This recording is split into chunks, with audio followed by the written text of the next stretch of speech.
Hello friends. आज हमको देखना है how to call a function by passing an array in C language. ये कैंपस में इंटरव्यू में क्वेश्चन पूछा जा सकता है और कई बार स्टूडेंट्स ने भी इस तरह का क्वेश्चन मेरे से पूछा हुआ है। तो ऑनलाइन कई स्टूडेंट्स ने ये पूछा था कि कैसे फंक्शन में हम एरे पास कर सकते हैं, और ऐसा उनसे इंटरव्यू में पूछा गया है तो इसका क्या जवाब देना चाहिए। तो आइए इसको मैं एक्सप्लेन करता हूँ कि एक फंक्शन को कॉल करते हुए तो उसमें एरे कैसे पास किया जाता है सी लैंग्वेज के अंदर।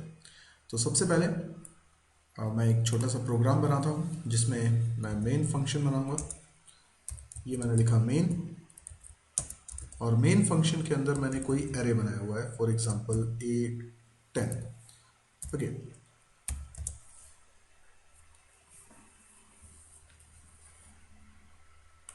अब मैं ये चाहता हूँ कि मैं इस एरे को पास करूँ किसी फंक्शन में। फॉर एग्जांपल मुझे यूज़र से कुछ डेटा इनपुट करवाना है। तो डेटा इनपुट करवाने के लिए मैंने इनपुट नाम का एक फंक्शन बनाने के बारे में सोचा और इसके अंदर मैं एरे पास करना चाहता हूँ। आपको सिंपली क्या करना है, एरे का नाम लिखना है। ये आपने ऐसा कर दिया। अब आपको ये समझना है कि ये जो फंक्शन कॉल कर रहा हूँ, राइट, ये हमको डिफाइन करना है। तो ये किस नेचर का है, इसके कॉल को देखकर आपको समझना है कि किस नेचर का है। तो जब भी पैरेंथेसिस में कुछ लिखा हो, जैसे यहाँ लिखा हुआ ए, तो ये टेक समथिंग नेचर का है। और क्योंकि मैंने यहाँ पे कुछ इस तरीके से असाइनमेंट वगैरह नहीं लगाया है, तो इसका मतलब ये कुछ रिटर्न नहीं कर रहा। तो ये take something returns nothing nature का फंक्शन है। और ऐसे फंक्शन को जब मैं डिफाइन करूँगा तो रिटर्न टाइप तो लिखूँगा वॉइड, फंक्शन का नाम होगा इनपुट, और उसके बाद मैं यहाँ पर एक आर्ग्यूमेंट बनाऊंगा जिसको बोलते हैं फॉर्मल आर्ग्यूमेंट। जब फंक्शन को कॉल करते हुए कुछ पैरेंथेसिस में लिखते हैं तो उसको बोलते हैं एक्चुअल आर्ग्यूमेंट, और फंक्शन को डिफाइन करते हुए जो पैरेंथेसिस के अंदर लिखते हैं उसको बोलते हैं फॉर्मल आर्ग्यूमेंट। तो फॉर्मल आर्ग्यूमेंट क्या होगा, यहाँ पर मैं एक और एरे बना लेता हूँ बी नाम से। देखिए एरे बनाने का तरीका, आपने लिखा इंट बी और स्क्वायर ब्रैकेट, स्क्वायर ब्रैकेट को आपने खाली छोड़ दिया। यहाँ पर हमने एक एरे पास किया है ए, और यहाँ पे इस तरीके से उसको रिसीव किया। तो जब कोई पूछे कि कैसे एक फंक्शन को कॉल करते वक्त एरे पास करना होता है, तो ये वो तरीका है। बात यहाँ पे ख़त्म नहीं होती, क्योंकि यहाँ पर अब हमें कुछ डेप्थ के कॉन्सेप्ट्स मालूम होने चाहिए, वरना हम इसमें कहीं ना कहीं मिस्टेक ज़रूर करेंगे। तो आइए पहले उस कॉन्सेप्ट को हम समझते हैं। जब आपने एक एरे बनाया इंट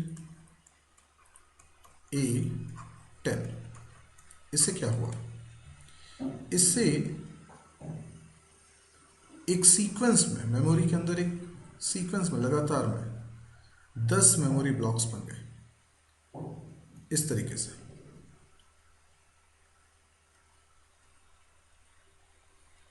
और इनके इंडेक्सेस हो गए 0 1 2 3 4 5 6 7 8 9।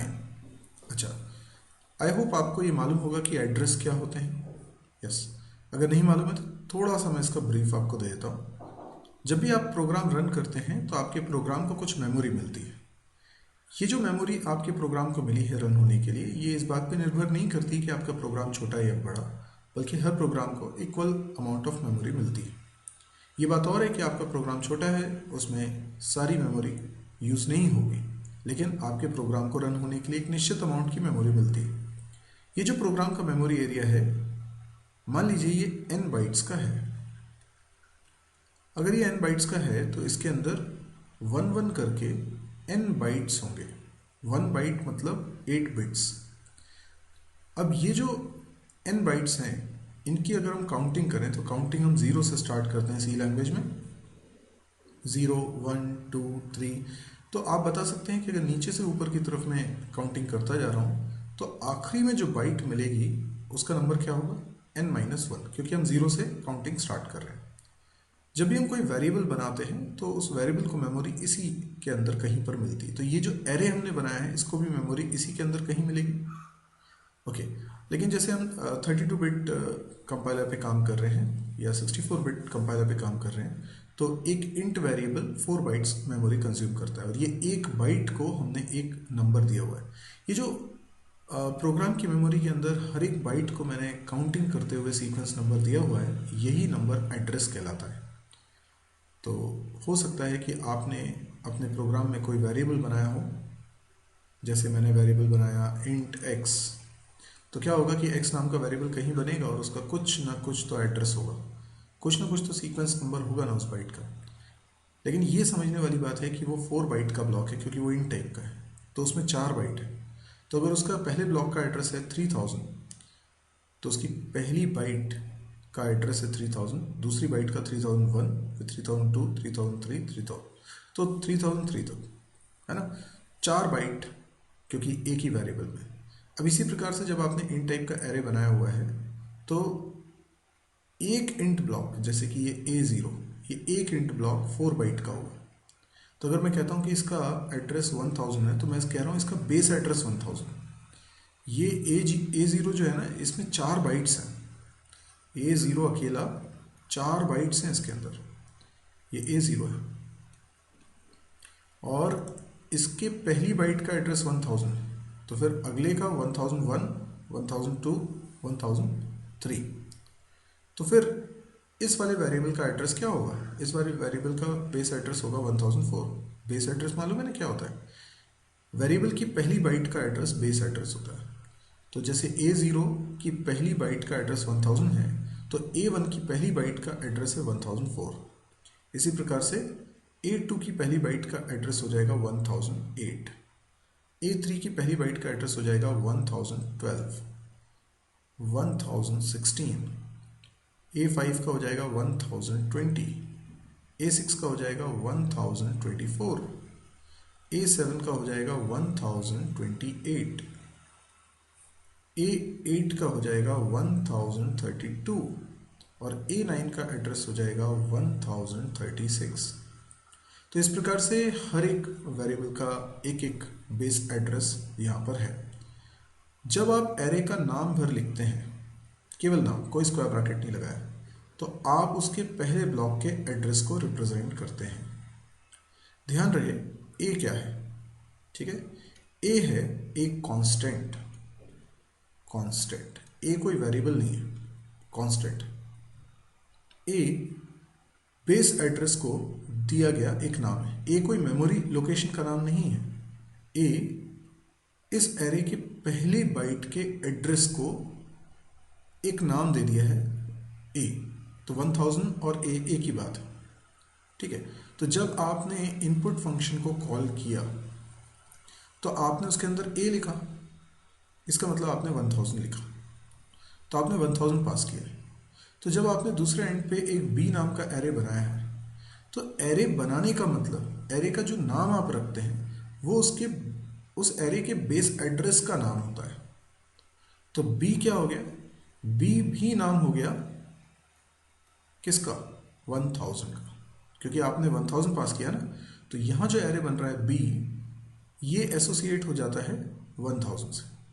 इसका मतलब क्या हुआ? इसका मतलब ये हुआ कि इनपुट फंक्शन के अंदर अगर मैं एक्सेस करता हूं B0, B1, तो ये कोई अलग मेमोरी लोकेशंस नहीं है, बल्कि जो A0, A1 है उसी को ये भी रिप्रेजेंट कर रहा है, क्योंकि B और A दोनों एक ही एड्रेस को रिप्रेजेंट कर रहे हैं, दैट इज 1000।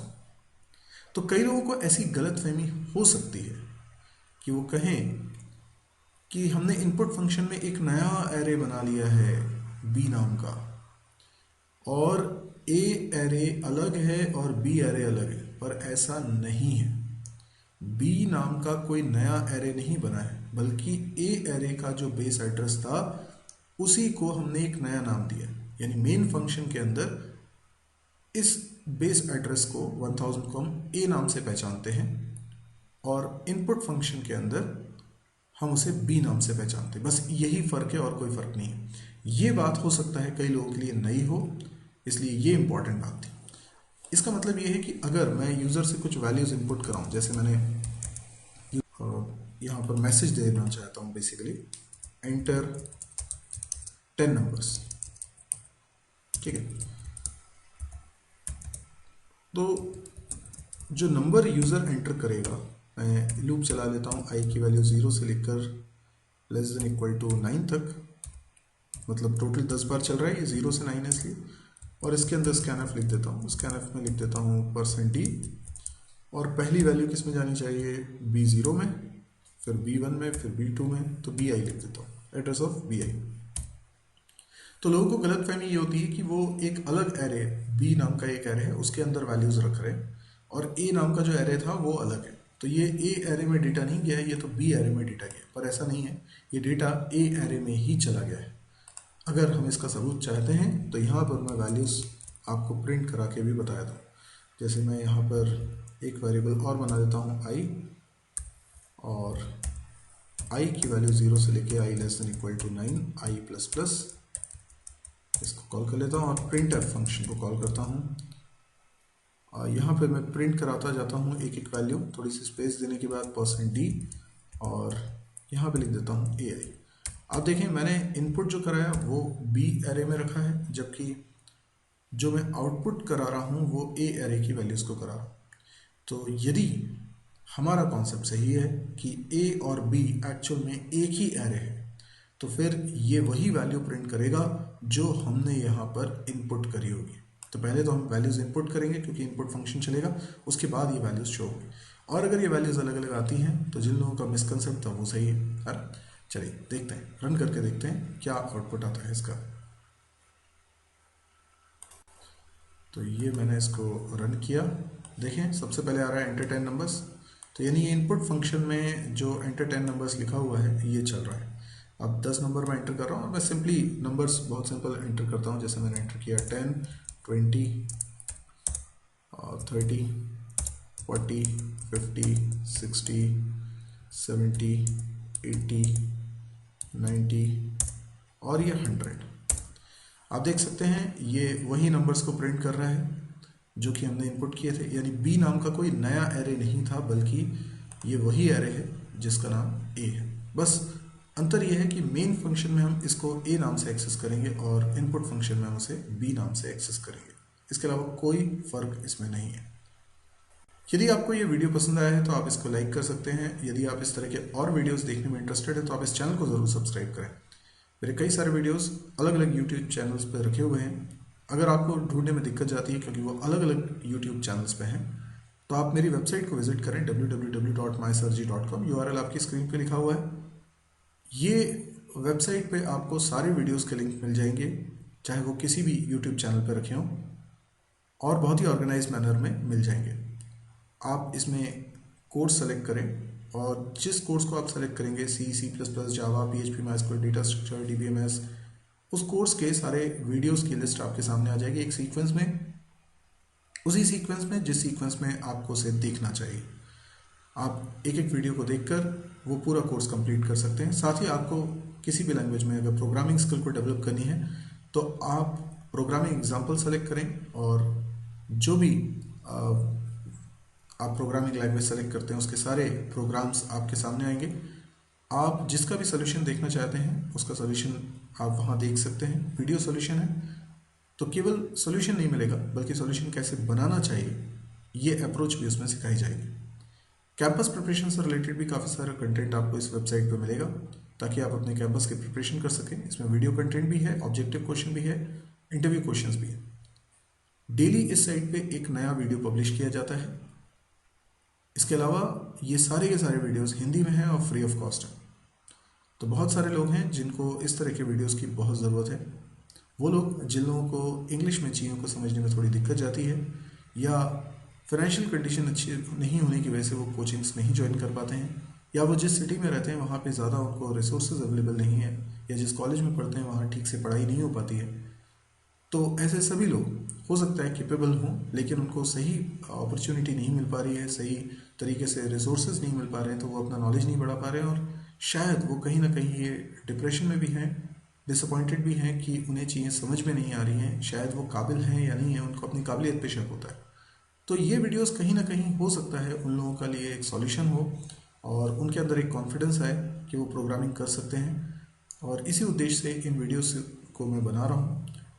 और यदि आपको लगता है कि जो मैं कह रहा हूँ वाकई में वो सच है और लोगों को इससे फ़ायदा हो सकता है, तो आप इसको प्लीज़ शेयर ज़रूर करिए अपने फेसबुक वॉल पे या व्हाट्सएप ग्रुप में।